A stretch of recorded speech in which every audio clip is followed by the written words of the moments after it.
One of the most famous and celebrated journalists, Willis RABURU, has opened up on why he made a bold move to quit job at Royal Media Services despite earning a monthly salary of almost 1 million. With all this in mind, I have made the decision to leave Royal Media Services, and it's been a tough decision, but they have been so gracious to me.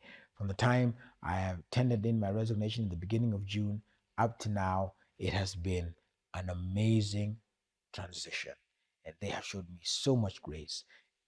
Testament to them, a testament to the 13 years that I have been with them. You might ask me. He has also revealed why he regretted his decision a week later.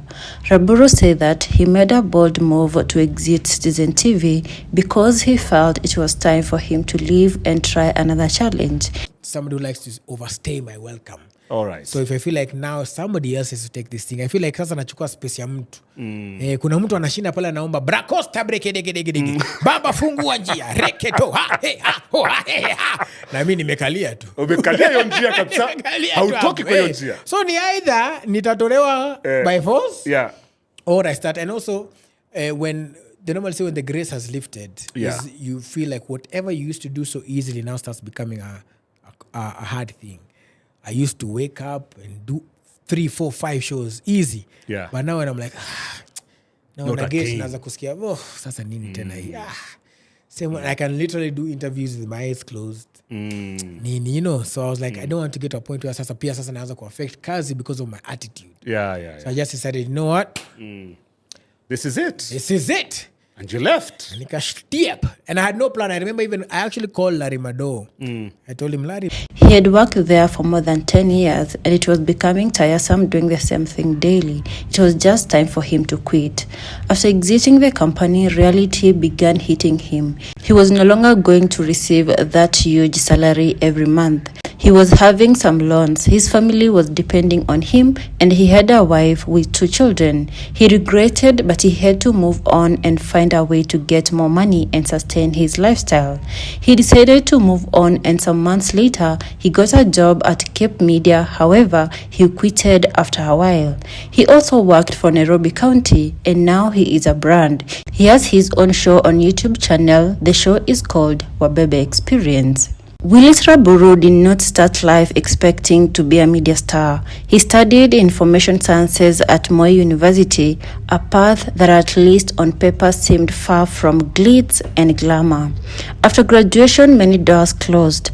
Broadcasters told him his voice was not right for broadcast, but he persisted. In 2010, he landed an internship at Royal Media Services. What he lacked in polish, he made up with grit, determination, and hunger for stories. From intern to reporter, from reporter to anchor, from behind the scenes to in front of the camera, RABURU rose step by step.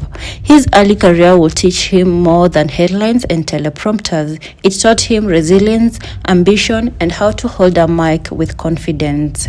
Once inside Citizen TV, RABURU's transformation was remarkable. He became a staple of Kenyan media, anchor, reporter, and show host. He helmed shows like the morning flagship Daybreak, setting the early news agenda, the Friday night youth entertainment show 10/10, connecting with young Kenyans, and investigative and social impact pieces, reports on road safety, social justice issues, and human interest stories.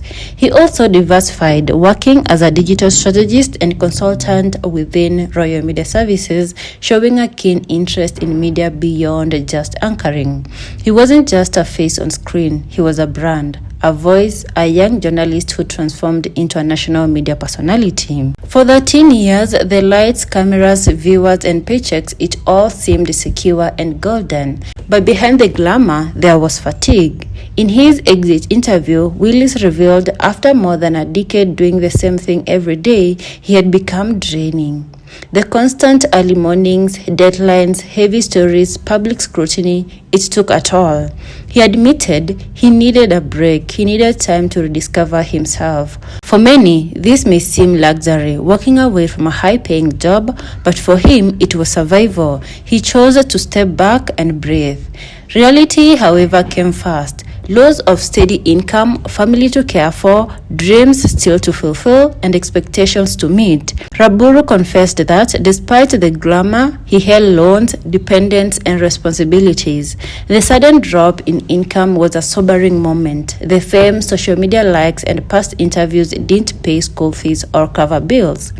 He realized the living had consequences. The dreams of rest and reinvention came with a bitter price. And that is when many began to question, was it worth it? He didn't stay down for long. Within months, RABURU landed a new role at City Hall in Nairobi, working with Governor Johnson Sakaja as communications director and consultant.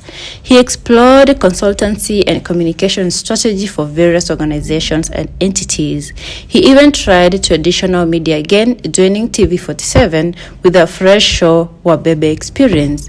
But old patterns resurfaced. Within months, he quit, citing changing priorities. It became clear recovering from the fall was harder than walking away. Stability had shifted. The media landscape had changed. His old anchor chair had different weight now. Refusing to be defined by a single setback, RABURU reinvented himself. He embraced the digital age, building his own brand. He became more than just the anchor from Citizen TV. He became a content creator, a consultant, a communicator, and a storyteller on his own terms. He stated publicly that if he ever returned to traditional media, it will only be for over 1 million Kenyan shillings, a clear sign of how much he now values worth, not just fame. He is no longer tied to a single TV studio. He is free, he is undefined, just like the title of his forthcoming book. The media career was not all glory. In 2021, while hosting a live show, Willis abruptly left mid-broadcast, citing health complications. Early in 2016, he reportedly dislocated his knee during a fitness segment, a painful reminder that behind the charismatic host is a man susceptible to pain, pressure, and physical strain. Behind every live broadcast, there were long hours, stress, and deadlines. The fame came with a cost. His decision to quit was not just about fatigue, it was about preserving his health, his sanity, and his dignity. Willis RABURU's journey is more than personal, it is symbolic. It raises difficult questions. What happens when the microphone fades? Is media fame sustainable? Is stability worth the cost of identity? Can you walk away from comfort in search of fulfillment? For many young journalists, his story is both a cautionary tale and a beacon of hope. Comfort and money can be traps, but authenticity, creativity, self-worth, those are priceless. If Willis RABURU could speak to his younger self, the intern, the eager journalist with nothing but hope, what will he say? He'll say, value your worth, pursue your passions, not just paychecks. Don't let fame define you. Give yourself space to breathe, to learn, and to grow. His decision to write a book titled Undefined is symbolic, a declaration: I will not be boxed, I will not be limited. It is a powerful lesson in a world chasing headlines, clicks, and viral fame. Willis RABURU walked away from stability. He lost comfort, he lost routine, he lost certainty, but he did not lose himself. He did not lose his voice. He did not lose his purpose. Today, he may no longer anchor primetime news. He may not be on every screen, but he remains relevant in a deeper, more meaningful way. He chose freedom over fear, purpose over paycheck, self-worth over spotlight. In a world where so many settle for security, he dared to ask, what if I choose me? And maybe that is the greatest story of all.